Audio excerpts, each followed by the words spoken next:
Welcome to a special edition of Bloomberg Technology. I'm Emily Chang in San Francisco. This hour, we will bring you special coverage of just what is going on with GameStop. Shares closing at over $347 a piece today. That's up 883% in just 2 weeks. A Reddit-based trading group has piled into the stock at odds with some of the most experienced Wall Street investors. Some of those investors will join us this hour as we address all angles of the story. We will get insight from short sellers, securities law officials, and more. And we will hit Apple, Facebook, and Tesla. They've got fresh earnings out after the bell. But first, the story we cannot stop watching: GameStop.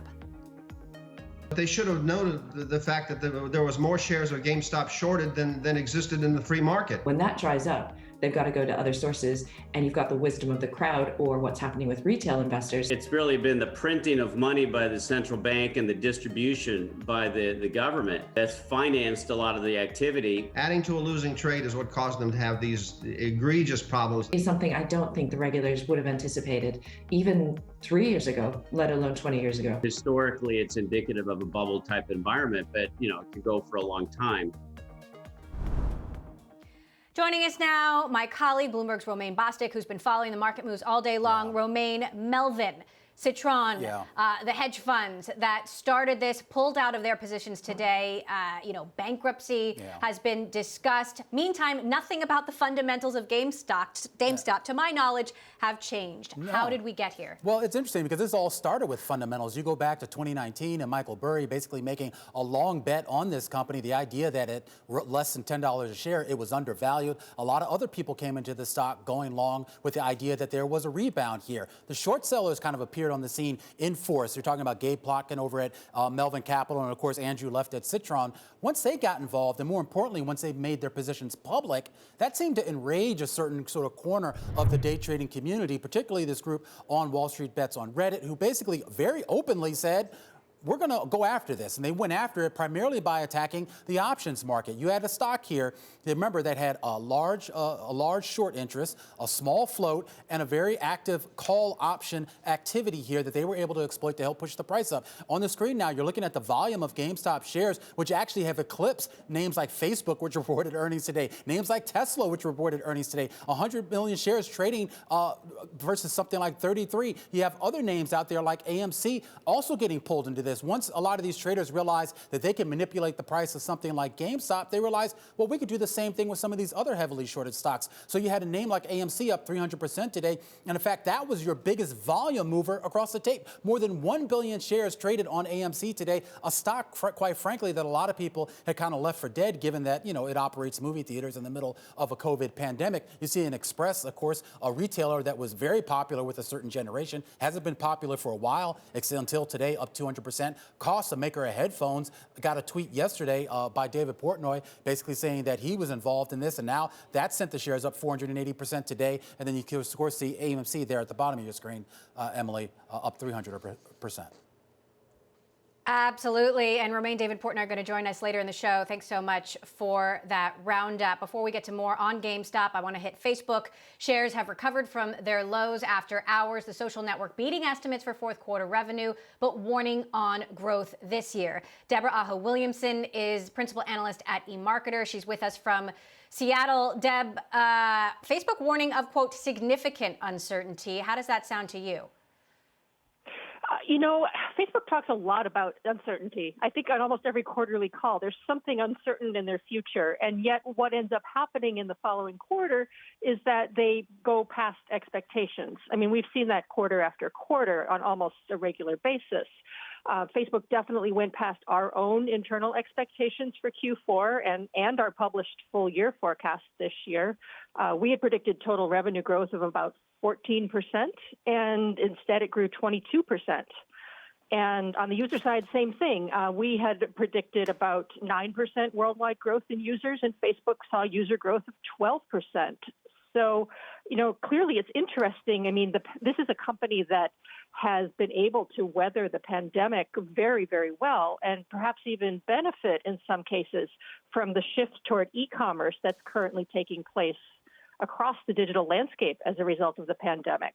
Facebook's also been able to benefit on the user front because people had turned to social media early in the pandemic to figure out what's going on and to make connections when they were stuck at home.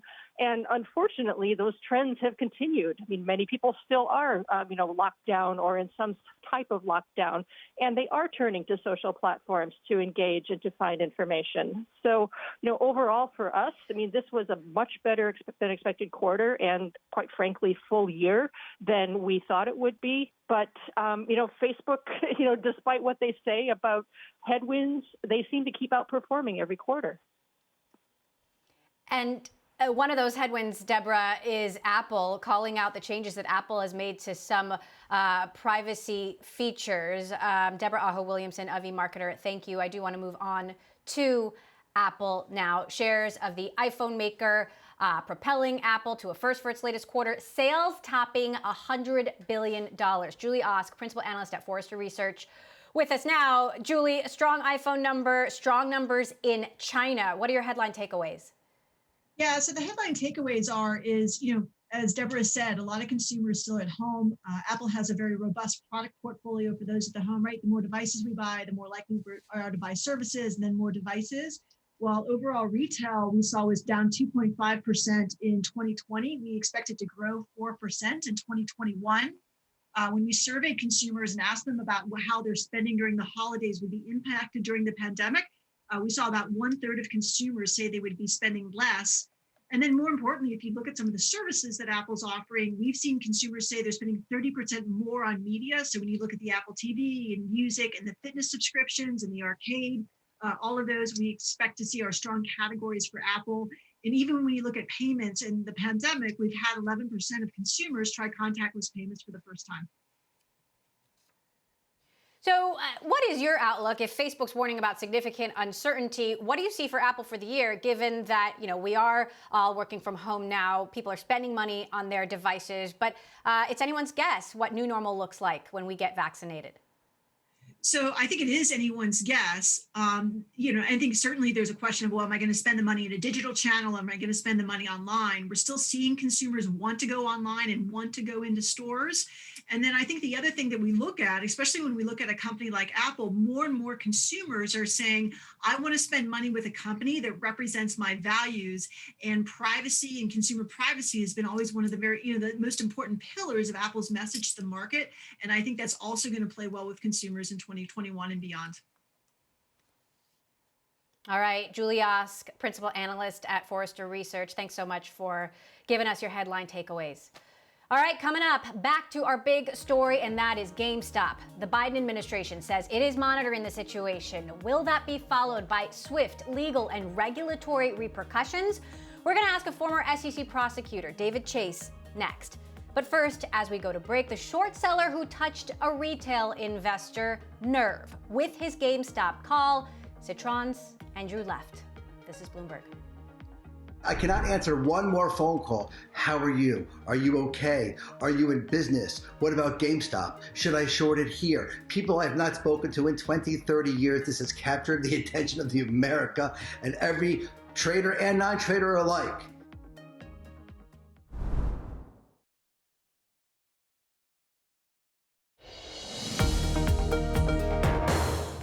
GameStop is one of the most compelling asymmetric opportunities in the market today. Really, I don't understand how you can disagree with that. That's why it's the top position in my portfolio and also Dr. Mike Berry's portfolio.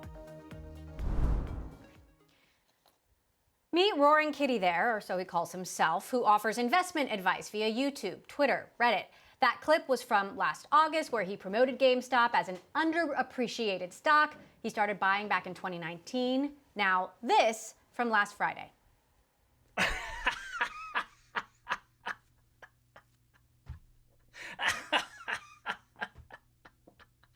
Cheers, everybody! Oh, can I? Is there even? Let me try to read this. Let me try.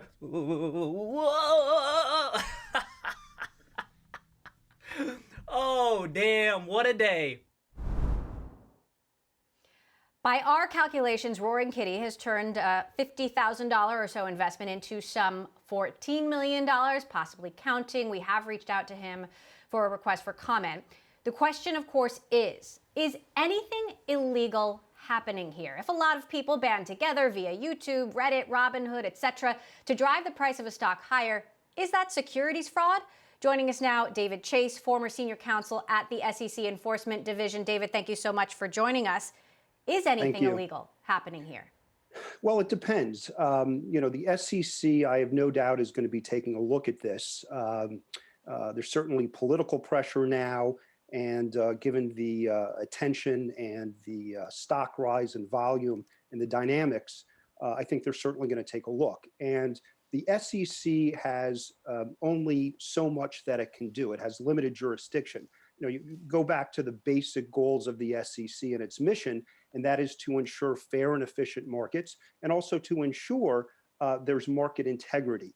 So if what's going on has been fueled or is being fueled by false information, manipulation, individuals touting the stock who are being compensated and not being disclosed, etc., that may be the basis for the SEC to take action. However, if this is simply a matter of social media and individual investors, retail investors, and others who are bidding up the stock, buying it at 300 because they think they can sell it at 350, the SEC is not in the business of curbing capitalism. It is not in the business of second guessing speculation, even though it may be reckless or extreme. So there is a limit to what the SEC can do, but it's really going to have to. They're going to have to find evidence of fraud and manipulation. Now, Michael Burry, the Scion asset manager who we heard Roaring Kitty call out there and initially took a 2.5% or so stake in GameStop, told Bloomberg he's now neither long or short the stock, but did tweet, this tweet has since been deleted, but he tweeted, "If I put GameStop on your radar and you did well, I'm genuinely happy for you. However, what is going on now, there should be legal and regulatory repercussions. This is unnatural, insane, and dangerous," and he tags SEC enforcement. We did get a statement from the SEC minutes ago that they are actively monitoring the ongoing market volatility, working with fellow regulators to assess the situation and review the activities of regulated entities, financial intermediaries, and other market participants. Other market participants. Who might they be, in your view, David? Well, they certainly may be looking at market makers. They certainly may be looking at the quality, adequacy, and accuracy of information that's being disseminated by those market participants. One of the tools that the SEC has in the enforcement division are trading suspensions, and they can suspend trading in a stock up to 10 days based upon the public interest and for the protection of investors. Based upon concerns about the quality and accuracy of the information being disseminated, particularly market makers, their role in connection with that. And so that is a tool in the SEC's arsenal. That's something that, I'm sure they are looking hard at now, for example. Meantime, we also heard from Senator Elizabeth Warren saying, she would also like to see more enforcement here. For years, the same hedge funds, private equity firms, and wealthy investors dismayed by the GameStop trades have treated the stock market like their own personal casino, while everyone else pays the price. It's long past time for the SEC and other financial regulators to wake up and do their jobs with a new administration and Democrats running Congress. I intend to make sure they do. Do you think we could see longer-term legislation as a result of this, which would mean that perhaps some things happening here, which might not be illegal now, might be illegal in the future? That's an excellent question, and I think it's certainly a possibility. I mean, the SEC's role is not only to enforce the federal securities laws, but it also involves rulemaking and, just the day-to-day regulation of the markets. What I think we're seeing here is somewhat unique. It's a dynamic involving retail investors, I think primarily moving the markets, creating short squeezes by hedge funds and sophisticated institutional investors are on the wrong side of, apparently. And it is causing, I think, on some level, market disruption, which is fair game for the SEC. And so to your question, and I think implicit in your question to the point, is that this may be a catalyst down the road for the SEC, and I'm sure they will examine what's going on and make a determination and assessment whether while what is the underlying events giving rise to this may not be illegal, it's certainly something that they may want to, for purposes of market efficiency and integrity and functioning of the markets, take into consideration and perhaps contemplate rulemaking to address down the road. In general, do you see this as a moment of sort of temporary insanity or euphoria, or is something fundamental happening in terms of the way markets move that will be fundamentally changed for the long term? It's a great question, and I don't have the answer. I think there's kind of a general consensus across the market whether this is something new and is really a kind of marks a sea change in what we're seeing in the markets, or whether this is just kind of an extension and a natural kind of fallout from the rise of social media. And clearly social media has had implications in the political context, and perhaps what we're seeing now after some time are the consequences and the implications flowing from it in the stock market. With the pandemic and a lot of individuals at home, I think things have changed. So it's one of those, I think, the SEC in particular is going to have to monitor closely, and we're going to have to see. But I think it's fair to say that this very well may be an indication of a significant change in market dynamics. All right, David Chase, thank you so much. Really appreciate your SEC background and long-term knowledge there. Of course, we will be watching, and we're continuing to cover this throughout the show. Coming up, we're going to be speaking with notorious and famed hedge fund manager Anthony Scaramucci. What does GameStop have to do with crypto? He says it's proof of concept for Bitcoin. We'll speak with him next. This is Bloomberg.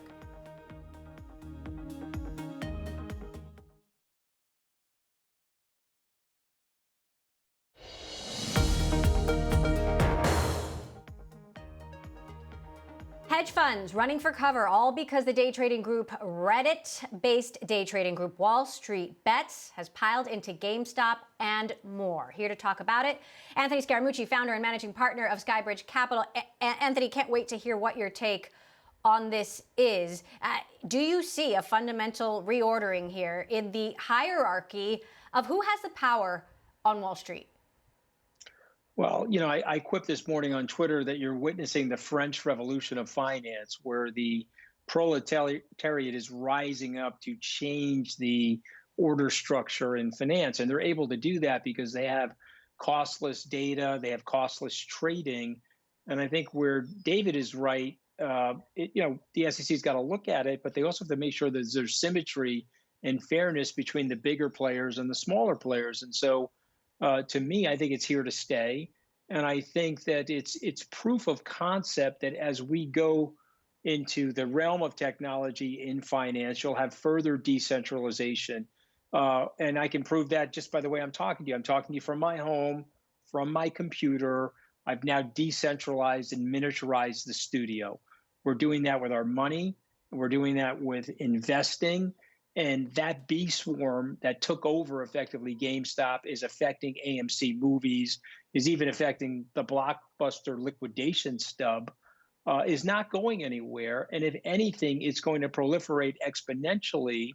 And it's those very same players that have accepted Bitcoin as a portion of the monetary network. They've accepted Bitcoin as a sort of technological transfer of value that they're comfortable with. And so the old world better watch out. The new world is actually here to stay, and it's going to grow, frankly, exponentially.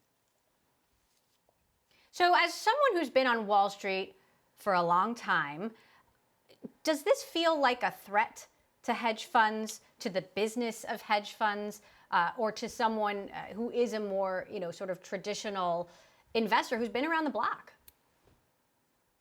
I still like you, despite the fact you've called me old now and notorious. Okay, but I still like you. But no, yes, the answer is yes. It's absolutely threatening to old timers like me. This is my 33rd year in the business, less my 11-day fiasco in Washington. And what I would tell you is that the old world likes the old world order. The old world likes, okay, well, GameStop is going to go out of business because of this technological transformation. And so I'm going to get short GameStop and I'm going to punish the employees and the stockholders and the management team of GameStop and watch it go to zero. And the new world is like, well, we're going to challenge that orthodoxy. And they now have the power to do that. And every time that you see decentralization, whether it's in a political system, a financial system, you're going to have a seismic change in policy and a seismic change in the social contract. And so, yes, this is threatening everybody. But what I would tell my brethren in this industry and my brothers and sisters is that you have to accept that change. You have to think of what Charles Darwin said. It's not the smartest that survive. It's actually those that are most capable of adapting. This is one of the main reasons why Skybridge moved into the Bitcoin realm, and we put about $300 million worth of Bitcoin across our fund assets and started a Bitcoin-specific fund because this stuff is happening whether we like it or not, or whether we think it should happen, or whether it's challenging the existing orthodoxy. Anthony, we've got about a minute left, and then I'd like to talk to you a little bit more after this break. Quickly, do you have a position in GameStop or any of these names, AMC, where we're seeing a lot of movement right now, or are you changing how you're moving your money around as a result of what we're seeing? Well, the short answer is no. The more complicated answer is I have a pretty large position in .72, which you could go to our SEC filings and see. And so Steve Cohen and his team do own a short position in Melvin Capital. They own a piece of GameStop through Melvin, but Melvin obviously closed out that position earlier today. And so they took a lump there. But long term, I'm a huge believer in what Steve is doing and very proud to be a long-term investor in .72. So we haven't changed our philosophy at all. One thing I would say about Steve Cohen, I think no one is faster or more better equipped to adapt than him. And I'm sure you'll see him start to shift gears here as a result of what's going on in the marketplace. All right, quite a big lump. Anthony, hang on. We're going to talk to you a little bit more after the break. Anthony Scaramucci of Skybridge Capital. More with him in a moment. You are watching Bloomberg Technology, the GameStop phenomenon. This is Bloomberg.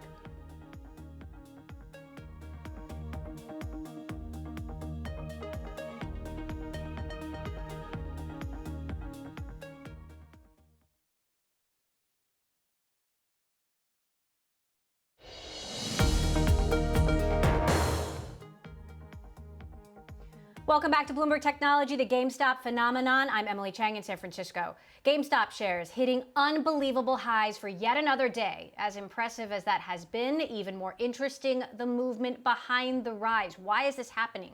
Buying from thousands of individual investors using sites like Robinhood and Reddit to drive up prices. It is all over social media, everywhere you look. Here to discuss the unique culture behind the moves, Bloomberg's executive editor and host of What'd You Miss, Joe Weisenthal. Also with us still is Anthony Scaramucci of Skybridge Capital. Joe, you've been getting deep into some of these Reddit threads to look at and try to figure out what people are talking about. What are you seeing there? It just looks really fun. And I mean that really seriously in the sense that you can see the attraction, why people want to be part of this thing. It looks like people who are having an extreme amount of fun. A lot of people are making a lot of money doing it. There is a rebellion aspect to it. There's an anti-establishment aspect to it. There's a meme culture aspect to it. Memes are fun. The cool thing about memes is that the more you post them, the funnier that they get. The more GameStop goes up, the funnier the whole joke gets. It's a joke on the financial system. It takes 2 seconds to see why if someone had some extra cash and access to a Robinhood account, which takes a few minutes to sign up for, there's no mystery at all why people are wanting to join on the side of a trade. Okay, but for some people who've lost a lot of money, it is not a joke. I actually got some comments from Ellen Powell, the former CEO of Reddit, who said, "We've seen social media manipulate traditional media and politics. Now we're seeing it manipulate the markets. It's amazing to see the power of market manipulation move to the masses. I'm not investing in it, but I do think it means significant changes in how the investment world works, and I hope that means more decentralization of power, access, and wealth." Anthony, would you call it market manipulation? I wouldn't call it market manipulation. I think this is where the SEC has to be careful, because if you're reading a blog like Joe just pointed out, and you've decided as a micro investor to individually go out and stake Bitcoin, if you're telling me there's 15,000 people on the phone together and they're colluding, that is a different story. But if you're telling me, okay, I've read this blog, I'm now making a decision as an individual investor to buy, sell, or hold GameStop, I think that's totally legitimate. And what I would question my fellow hedge fund managers and the establishment about is those are the rules. And so play inside the rules and play inside the context of those rules. All of a sudden, it seems like people want a rule change because of the phenomena that's taking place right now. So I don't necessarily think that's fair. I think that the thing I would ask for is symmetry in the rules.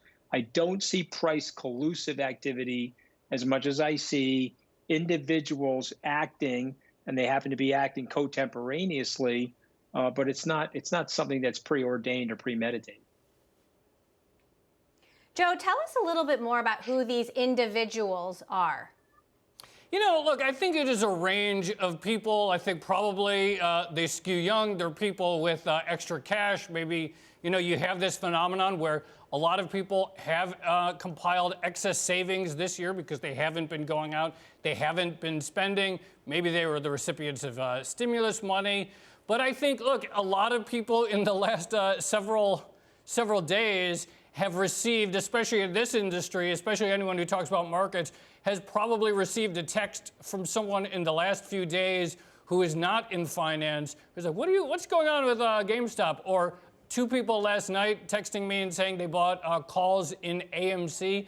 I think, like I said, there's a fascination element. And to this question about like market manipulation, you know, I remember for years, a lot of hedge funds would do these big like 200-page slide decks at these sort of charity events and other things where if you got exclusive access to it, and they would announce their trade, either short or long, and the stock would instantly move. The way, like, attempting to moving the market by your public statements has been a thing forever, and I do think that social media, Reddit in particular, has created the ability for people without much buying power individually to sort of replicate some of that phenomenon. So speaking of the rules, Anthony, I wonder if the danger to going short is making going long riskier because you can't hedge. Well, I mean, yes and no. I mean, I think at the end of the day, you could see this happening on the short side as well. So I think people need to be careful being too absolute in terms of direction and what they're saying. But look, short selling has been a tricky, nefarious part of our business forever. I think it's interesting that Elon Musk got himself involved because he has been on the other side of the short selling, specifically from Melvin Capital. So, you know, you're going to have this tug. It is a establishment, anti-establishment tug. But I don't want people to make the mistake of thinking that it's only going to be longs going against shorts. It could be shorts also going against longs. And I'm going to say something weird that people either get or won't get. This type of decentralization, weirdly, there's a wisdom to the crowd, and weirdly, it will cause more checks and balances in the system. In the same way, I believe, as Bitcoin becomes more accepted, it will put a check on central bankers. Now, Elon, with a single tweet, Elon Musk, and the word GameStonk, we saw another huge move in the stock. Joe, you know, the blame game is happening here. I mean, do you think the Fed bears some responsibility for what we're seeing? No, I don't really think so. I mean, look, manias, exuberances, all kinds of things happen in all kinds of different monetary policy conditions. We saw it in the late 90s. Similar activity when interest rates were at 4%, real interest rates were much higher. These things happen. Wild things happen in markets. Humans are weird animals that move in packs from time to time. And look, to some extent, perhaps the fact that the policymakers lean so hard against the downturn has given people that jolt of confidence. But again, like, you know, even to the extent that the Fed, there is a Fed element, ultimately we're not talking about huge amounts of dollars here. These are like small companies. We saw the overall index levels not particularly active over the last several days. So I think, you know, sort of human nature, animal spirits are probably a much more important factor. Whatever the sort of perfect storm that's come together between people having more cash, the new tools to buy options without any commission, the rise of social media, some things just come together and people do weird stuff. And I think Powell had a good line where if you like try too hard to connect the dots between asset prices and monetary policy rates, you're probably going down a dark corner that's not going to get you very far. Anthony, you mentioned the French Revolution. Some have compared what is happening now to the Capitol riots. Would you go that far?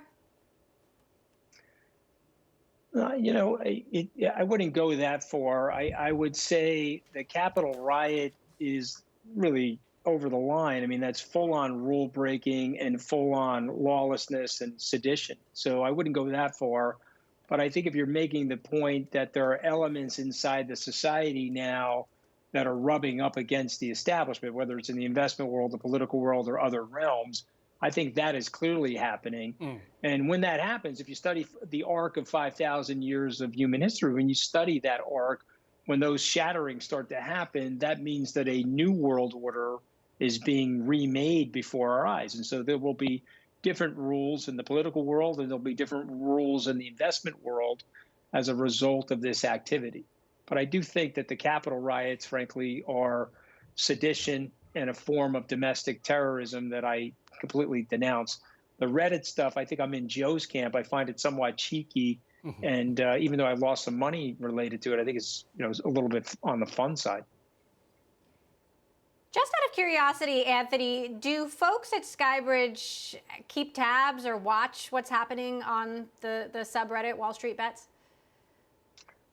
We don't. No, I mean, we probably should start doing that, but I would say by and large, we don't. No, we've got a very long-term diversified plan in our funds, and then we have a specific Bitcoin fund.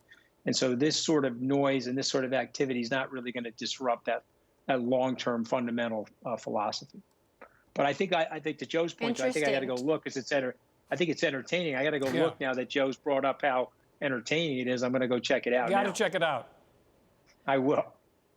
Well, you know, do you think you should, you know, beyond the entertainment value, do you think more sort of traditional money managers should be looking at social media and Reddit and some of these, you know, alternative forums to see what's on people's minds?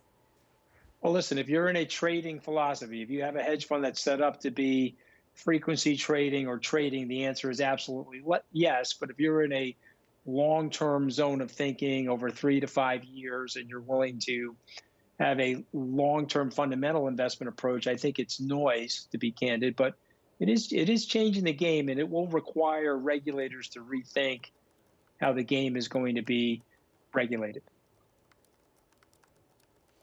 All right, Anthony Scaramucci of Skybridge Capital and our own Joe Weisenthal. Thank you both. Joe, host of Bloomberg's What'd You Miss? Really appreciate your commentary and analysis. Okay, coming up, he is the short seller known for taking down luggage maker Samsonite. Blue Orca Soren Ondal joins me next. This is Bloomberg.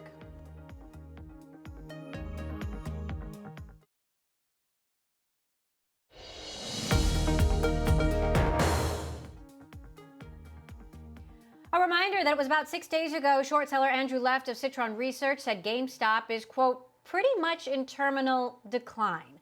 That, in part, touched off the massive day trading buy-in to GameStop shares by those in the Reddit group Wall Street Bets and more. Left today saying he's got respect for those traders, even relates to them. Take a listen. Before there was Reddit, before there was memes, before there was Instagram, and yes, before there was even Facebook, there was Citron Research. We were the voice of the individual investor against the institution. So, do short sellers see themselves as the individual investor? Let's ask Blue Orca Capital CIO and founder Soren Ondal, known for taking down the luggage maker Samsonite. Soren, do you? Where are your thoughts on this? Who do you relate to? Oh, absolutely. Short sellers are the original Rebel Alliance for sure. So then how does the original Rebel Alliance view what's happening now? I think we view it, I mean, I personally view it with a lot of empathy. The establishment, I think, has to stop whining about Wall Street bets and the ability of individual investors to express their opinions on forums that we may not like or understand, or most of them don't traditionally follow. You know, think about from the position of someone on a Wall Street bets forum. For years, established hedge funds, players have been able to express freely their investment opinions in things like conferences, in mediums like television, through print media. And new entrants should be afforded those same rights. And that's exactly what they're doing. And so we definitely support it. We welcome the entrance into the market. You know, we empathize with it a lot. Okay, but what about the fact that the fundamentals of these businesses, GameStop, AMC, have not changed in the last few days, despite these massive moves?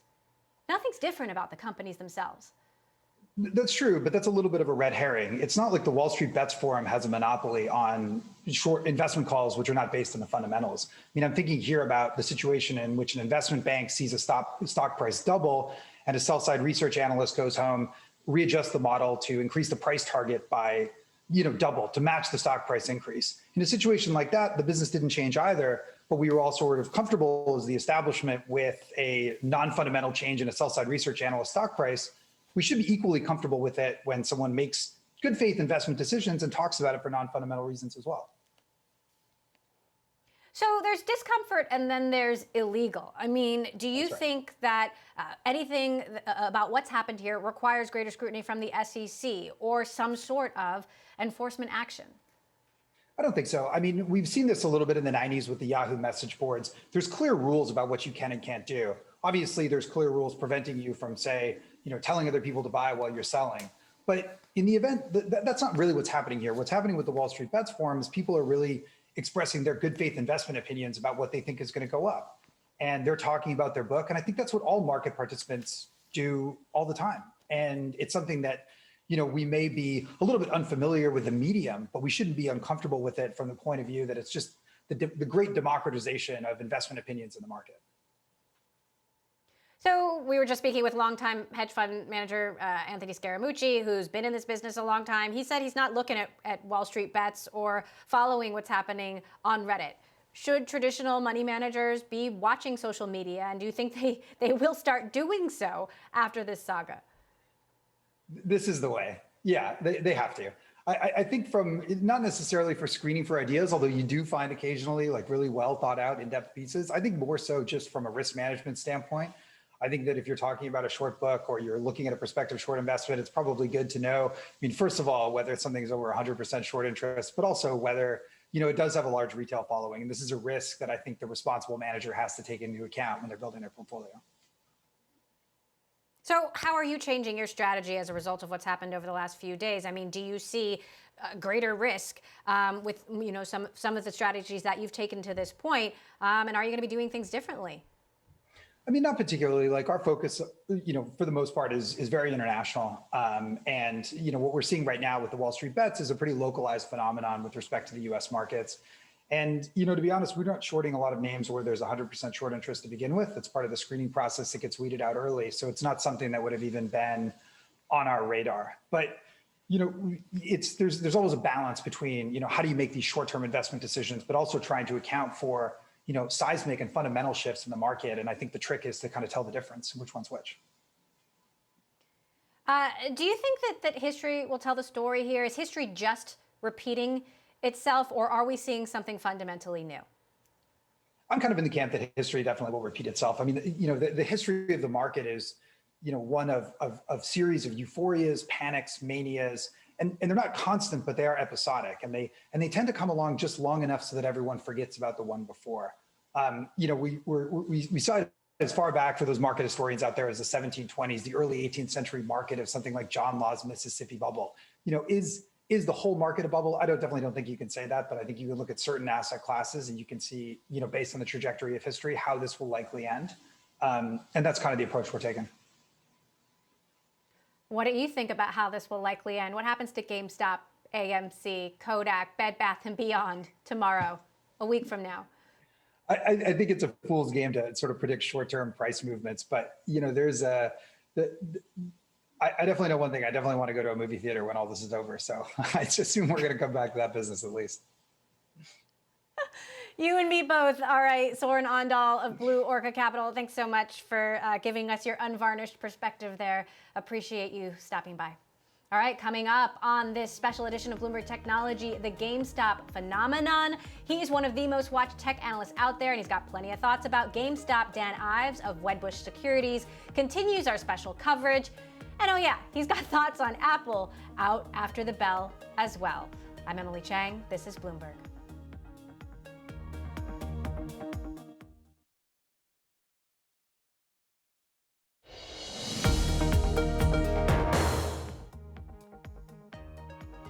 Welcome back to Bloomberg Technology, the GameStop phenomenon. Our special coverage continues. GameStop closing near $350 a share today, a massive surge in just 2 weeks, fueled by day traders and Reddit forums and more. Shares of Apple and Tesla, meantime, lower after reporting results after the bell. Joining us now, Dan Ives, Wedbush Securities Managing Director. Dan has an outperform rating on Apple with a 12-month price target of 175. Dan, we've barely talked about Apple and Tesla today, given what's going on in the rest of the market. But let's start there for a quick moment. Why do you think shares are lower at the moment? Oh, yeah. I mean, this is just a knee-jerk after a parabolic run. But if you look at these Apple numbers, it's almost a Cinderella story relative to even expectations. Hype about the super cycle. I think what you see tonight, the super cycle is for real. And this is looking like it's going to be the biggest product cycle ever for Cupertino. I think a year from now, we're looking at a $3 trillion market cap. We'd be buying any dips. This is about robust as you can get, and also a re-rating that continues to happen in the services business. Meantime, Tesla results also seem to be disappointing investors, lower than expected profit despite record revenue. What's your takeaway? Yeah, of course, there's going to be a lot of spotlight on profitability and what you look at for 2021 in terms of initial guidance called 750,000 units. But as we've seen with Tesla, it continues to be sandbag specials as they give guidance and continue to beat. And right now, I mean, we're looking at a trajectory. We could be 1 million units by 2022. And in the EV market, it continues to be Tesla's world and everyone else is paying rent. And what you're seeing now is that these stocks are re-rating. It's a knee-jerk, but no doubt they're going to have to continue to prove it. But so far, especially in China, massive growth that we're seeing in that region, not just for Tesla, but for Apple as well. Okay, so to the stock we cannot avoid, and that is GameStop. Curious if you see some of the market moves there rattling any of these other names. Do you think it has bled into any of the other moves that we've seen? Well, I think what's starting to happen is it's a bit of a risk off that you saw today in the market in terms of some of these names getting frothy and an unparalleled type short covering that we're seeing. But I believe this is just a new market force. I mean, we've seen it play out over the last few years when you look at Reddit and social media and Robinhood, and it's here to stay. And I think what you're starting to see is retail investors are no longer at the kids' table. You know, they're getting a seat with everyone else from an institutional perspective, and they're making waves. And this will ultimately normalize into some fashion, but in the near term, it's going to be a lot more volatility on some of these names that are, of course, getting frothy, but for the overall market, doesn't change our stance. This is a bull market. I think tech stocks are up another 25% this year. So if everyone's at the grown-ups table now, then what does that mean long term? It sounds like you think there's a fundamental change happening at the moment. Well, I think longer term, I think you're just seeing more distribution, more interest in terms of a lot of these stocks and some of these transformational trends that are happening across tech and across EV with SPACs coming out by the day.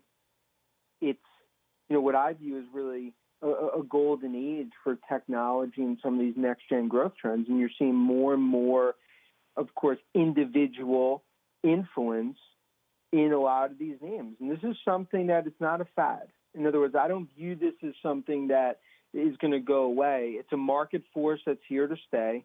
And I think it's just something that investors and stocks are going to have to digest. It will normalize over time, but ultimately you pick your spots on the valuations, and that continues to be our view and how we handhold investors through it. Risk-off days today, you buy cloud, cybersecurity, Apple, and some other names. So yes or no, is GameStop a $24 billion company? I think with all of these names, I mean, it's not just GameStop. It's, some of these top 5 shorted names that you're seeing have parabolic moves.